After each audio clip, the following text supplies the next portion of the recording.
What, that he was the handsomest man in McPherson? Yeah. Ralph was And the really a very nicest. talented man. He was a good, Grandpa. what? It'd be his grandpa. Great Great grandpa. grandpa. Your, Great grandpa. oh yeah, and they have the same birthdays. Yeah. Um, What year was Ralph born? Ralph was born in 1916. He was 3 years younger than I am. Okay. Was, and whatever. He 84 years he to the went. day. As I say, he was raised in Hutchinson, Kansas, which is near McPherson, and went to Hutchinson JUCO. That's what they call it. I don't know if they still do. And his father was involved in a serious accident where he had ruptured some vocal cords or something. He had to come up here to Mayo's and have treatment, and they didn't have the money for all their expenses. They didn't have insurance, so he quit college and got this job with the Industrial Savings Loan, or what? No, the Bankers Investment Company. And they moved him to Topeka, and that's where I met him. He was a very good friend of my brother-in-law, Chris Armstrong, and I didn't know that story either. what? I didn't know that he and Chris were friends. So he Oh, yeah. introduced you? Yeah, right. Oh, well, that was convenient. Yeah, Weren't they roommates?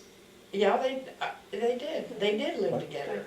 Mhm. I think there was 3 or 4 in this apartment. Well, Chris told, or Dad told me, he said, hey, Dorothy's got a little sister, why don't you come go out on a date with us?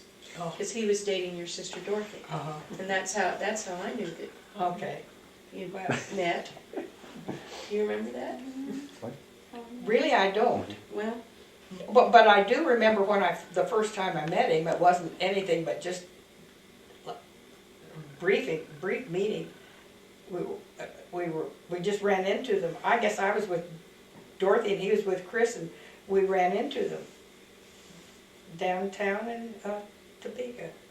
And then later, I don't know, then right away he asked me for dates, and we went out, and so we were married, and he was in 1939. That was 37 when I started going with him. And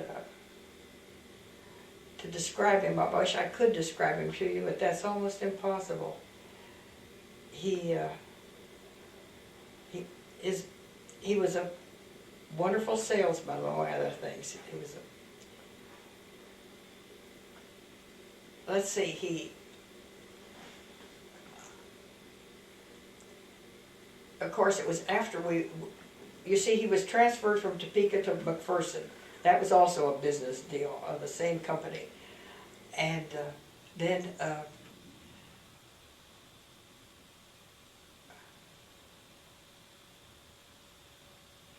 did the company dissolve after the war? I think it did. Is that what happened?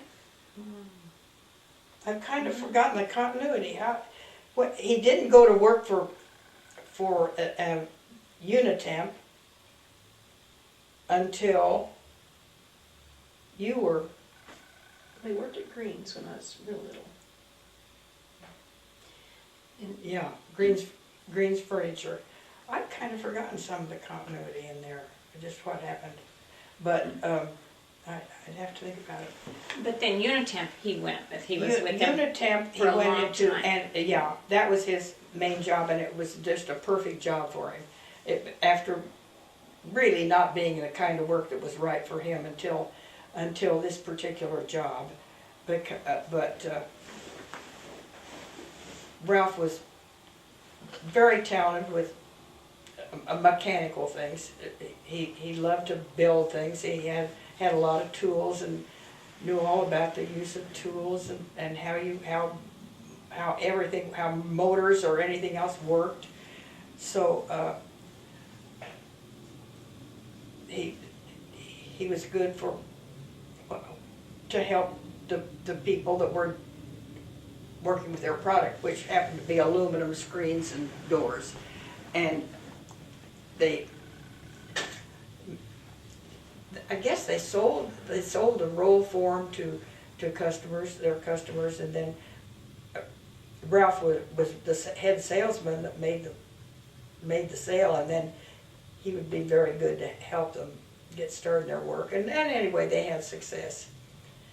And then he had quite a few more salesmen that worked for him. He became a vice president and sales manager, of course. And he always had an artistic bent that was interesting. He had a lot of hobbies, and when he got to the point where he finally, unfortunately, got cancer and went on disability, then he developed a hobby of making jewelry and rocks. He got interested in rocks and polishing rocks and working mainly silver jewelry. He was starting to work with gold when he became too sick to work anymore. But he had a really attractive personality. Everybody really liked him.